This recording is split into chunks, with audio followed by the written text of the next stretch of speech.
Hello students, subscribe for my channel, press the bell icon and never miss an update.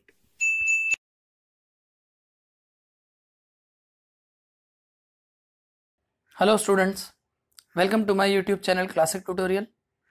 आज के lecture में हम class 10th ICSC history के chapter number 5 the Muslim League करेंगे। तो आइए शुरू करते हैं। सबसे पहले लर्निंग ऑब्जेक्टिव्स। इस चैप्टर में हमें क्या क्या पढ़ना है, पहले पढ़ेंगे factors leading to the formation of Muslim League, objectives of Muslim League, brief mention of significance of Lucknow Pact 1916। आज के लेक्चर में मैं आपको फैक्टर्स पूरे करा दूंगा। इंट्रोडक्शन।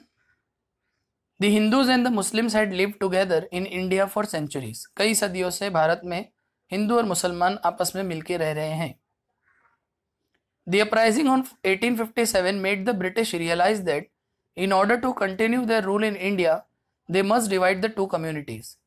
जैसा कि हम सब जानते हैं कि रिवोल्ट ऑफ 1857 में हिंदू मुस्लिम की यूनिटी ने ब्रिटिश लोगों को बहुत नुकसान पहुंचाया था। उसके बाद से ब्रिटिश लोगों ने यह महसूस किया कि अगर भारत में हमें लंबे वक्त तक राज करना है तो इन दो कम्युनिटी को डिवाइड करना होगा। Thus they sowed the seeds of dissension. Dissension मतलब differences between the Hindus and the Muslims. They encourage Muslims to set up separate political organization by telling them that the national movement is a movement for establishing Hindu kingdom in India. उन्होंने Muslims को encourage किया कि वो दूसरी एक political organization बनाए और उनसे ये कहा कि ये जो नेशनल मूवमेंट चल रही है असल में ये हिंदू किंगडम बनाने की प्लानिंग है इंडिया को। Thus it was British policy of divide and rule that led to the formation of Muslim League. इसलिए असल में ये ब्रिटिश लोगों की डिवाइड एंड रूल की पॉलिसी थी जिसने मुस्लिम लीग के फॉर्म होने में हेल्प किया। अब हम पढ़ेंगे factors leading to the formation of मुस्लिम लीग। कौन कौन सी बातें थी जिसकी वजह से मुस्लिम लीग फॉर्म हुई। Number 1, loss of sovereignty by Mughal rulers. British establish their rule in India by dethroning Mughal. जैसा कि हम सब जानते हैं कि अंग्रेजों ने मुगल्स को हटाकर भारत में अपना राज कायम किया था। Who are the followers of Islam, और मुगल जो थे वो इस्लाम के मानने वाले थे, मुस्लिम थे, इसलिए which made Muslims bitter enemy of them, जिसकी वजह से मुस्लिम अंग्रेजों के दुश्मन बन गए। They participated in Wahabi movement which aim to end British rule in India. इसलिए मुसलमानों ने वहाबी मूवमेंट में हिस्सा लिया जिसका मकसद था भारत से अंग्रेजों के राज को खत्म करना।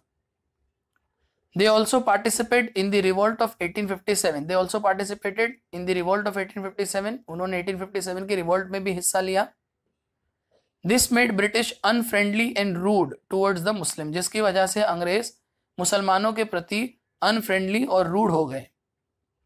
बट आफ्टर 1870, लेकिन 1870 के बाद 1870 के बाद British change their attitude towards Muslim in order to control the national movement.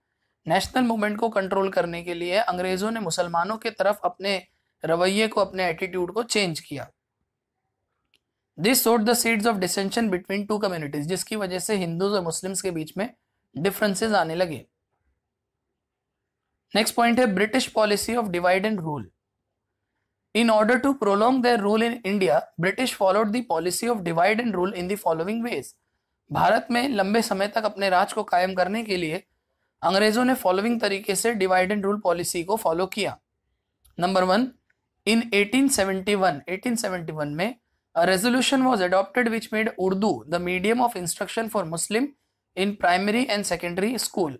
1871 में एक रेजोल्यूशन पास किया जिसके मुताबिक प्राइमरी और सेकेंडरी स्कूलों में मुसलमानों के लिए उर्दू जो है वो मीडियम ऑफ इंस्ट्रक्शन बना। And also increase government's help to educational institutions run by the Muslim, और जो एजुकेशन इंस्टीट्यूशन मुसलमानों के जरिए चलाई जाती हैं उसको गवर्नमेंट ने हेल्प करना शुरू किया, यानी अंग्रेजों ने हेल्प करना शुरू किया। They tried to create hatred between Hindus and Muslims by describing Muslim rulers as plunders and Hindu rulers as cruel kings towards Muslim subject. उन्होंने हिंदुओं और मुसलमानों के बीच में नफरत पैदा करने के लिए हिंदुओं से ये कहा कि मुसलमान जो है वो लुटेरे होते हैं, और मुसलमानों से ये कहा कि अगर जो हिंदू राजा थे वो बहुत जालिम होते हैं मुसलमानों के प्रति। They tried to justify partition of Bengal by convincing the Muslims that the partition was made to create a new Muslim majority province where Hindus wouldn't dominate them. उन्होंने पार्टीशन ऑफ बंगाल को भी जस्टिफाई करते हुए मुसलमानों से ये कहा कि हमने पार्टीशन ऑफ बंगाल इसलिए किया था ताकि एक मुस्लिम मेजॉरिटी प्रोविंस बने जहां पर हिंदू उन पे डोमिनेट ना कर सके। Point number 4, they tried to turn the lower caste against the higher caste. Lower caste को हायर कास्ट के अगेंस्ट किया।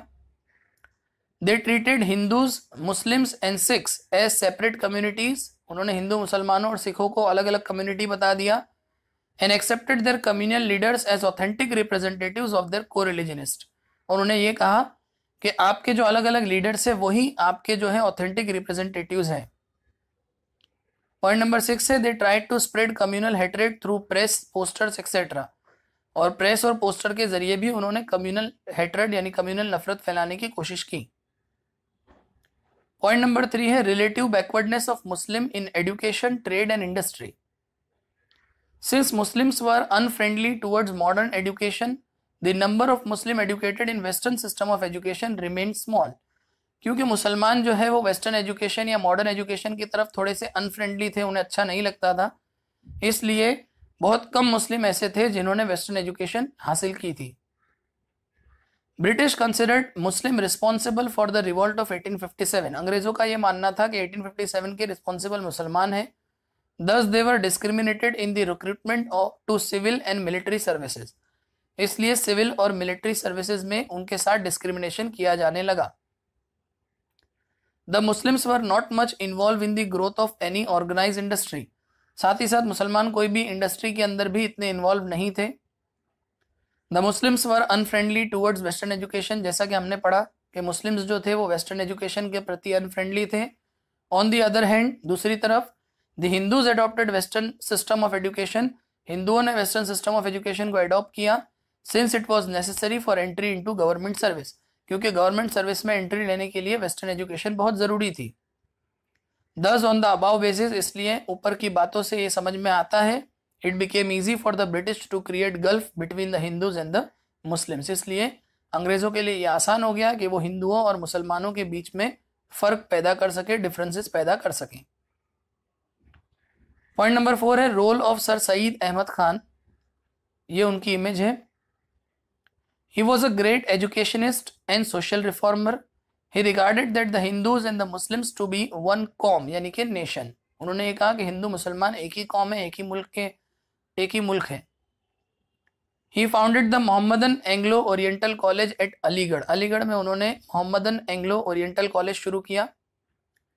In 1880s he gave up his earlier view मतलब वही कि हिंदू मुसलमान एक कौम है, ये व्यू उन्होंने गिव अप कर दिया, छोड़ दिया।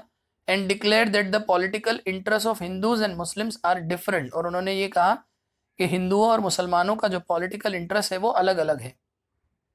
He also opposed the formation of Indian National Congress। It was said that he believed that since the Hindus formed the majority of Indian population, they would dominate the Muslims after the British।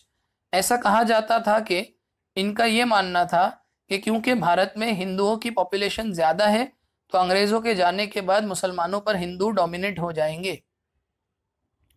Thus he declared that if educated Muslims support British, they would grant them with government jobs and special favors। इसलिए उन्होंने ये कहा कि अगर पढ़े लिखे मुसलमान अंग्रेज़ों को सपोर्ट करे तो बदले में अंग्रेज़ उन्हें गवर्नमेंट की जॉब देंगे और उन पर डिफरेंट फेवर्स या एहसान करेंगे। Point number 5 erroneous interpretation of history. Erroneous का मतलब होता है wrong. Some British historian divided Indian history into the Hindus and Muslims period. कुछ अंग्रेज हिस्टोरियन ने क्या किया, हमारे भारत के इतिहास को हिंदू और मुस्लिम पीरियड में बांट दिया। The rule of Turks, Afghans and Mughals were termed as Muslim rule and they were dubbed as foreign invaders who settled in India. तुर्क, अफगान और मुगलों के राज को मुस्लिम रूल बताया गया और उन्हें फॉरेन इन्वेडर यानी बाहर से आए हुए लुटेरे डिक्लेयर किया जो इंडिया में सेटल हो गए। They portrayed Maharana Pratap and Shivaji Maharaj as national heroes. उन्होंने महाराणा प्रताप और शिवाजी महाराज को नेशनल हीरोज डिक्लेयर किया। And Akbar and Aurangzeb as foreigners. और अकबर और औरंगजेब को फॉरेनर बताया। दस क्रिएटेड कम्युनल फीलिंग, जिससे लोगों के दिलों में कम्युनल फीलिंग पैदा करनी चाहिए। They ignored the concept of composite culture in India, उन्होंने हमारे भारत में जो कंपोजिट कल्चर है उसे इग्नोर किया। And created a rift between Hindus and Muslims, और हिंदू और मुसलमानों के बीच में रिफ्ट पैदा किया, डिफरेंसेस पैदा किए। They didn't explain that the diversity was region wise not religion wise, very important, उन्होंने ये नहीं समझाया कि हम में जो फर्क है वो रीजन वाइज है, रिलीजन वाइज नहीं है। They highlighted that the India's glory had reach at its peak in ancient times, यानी कि हिंदू लोगों का राज, but decline in medieval times, जो कि मुस्लिम लोगों का राज था। यानी इन्होंने ये बताया कि एंशियंट टाइम में, यानी जब हिंदुओं का राज था तो भारत बहुत तरक्की पे था, लेकिन जब मिडिवल टाइम में मुस्लिमों का राज आया तो भारत की तरक्की में डिक्लाइन आने लगा। The communal differences was propagated through poetry, drama, newspaper etcetera, इन सब की मदद से भी कम्युनल डिफरेंसेस को फैलाया गया। Point number 6 is rise of assertive nationalism.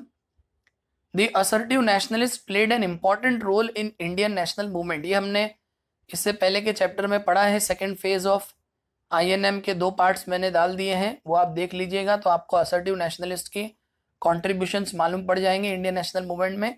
ऊपर आई बटन आएगा, उस पर भी आप क्लिक करेंगे तो आपको वो वीडियो देखने को मिल जाएगा। But some of their actions and speeches did not like by Muslims, जैसा कि हम सब जानते हैं कि असर्टिव नेशनलिस्ट ने इंडियन नेशनल मूवमेंट में बहुत इंपॉर्टेंट रोल प्ले किया, लेकिन उनकी कुछ स्पीचेस, कुछ एक्शन ऐसे थे जो मुसलमानों को अच्छे नहीं लगे। फॉर एग्जाम्पल, जैसे कि propagation of Shivaji Maharaj and Ganesh festival by Bal Gangadhar Tilak, the concept of India as mother, nationalism as religion by Aurobindo Ghosh, and anti partition agitation with dips in Ganga did not appeal to some of the Muslim, ये सारी चीजें कुछ मुसलमानों को अच्छी नहीं लगी। Point number 7, economic backwardness of the country. The economic backwardness of the country also increase the growth of communalism in India, Bharat का इकोनॉमिकली बैकवर्ड होना भी हमारे भारत में कम्युनलिज्म के बढ़ावे की एक वजह बनी। ड्यू टू अनएम्प्लॉयमेंट, बेरोजगारी की वजह से there was a fiercest competition among youths to secure few available jobs, क्योंकि बहुत ज्यादा बेरोजगारी हो गई थी तो नौजवानों के बीच में बहुत जबरदस्त कंपटीशन लग गया जो थोड़ी बहुत जॉब है वो हासिल करने के लिए। This led the people to demand reservation in jobs on basis of caste, creed और रिलीजन, जिसकी वजह से लोग कास्ट, क्रीड और रिलीजन के बेसिस पे जॉब्स का रिजर्वेशन डिमांड करने लगे। British took advantage of this situation to push their divide and rule policy, जिससे अंग्रेजों को एडवांटेज मिल गया अपनी डिवाइड एंड रूल पॉलिसी को और आगे बढ़ाने का।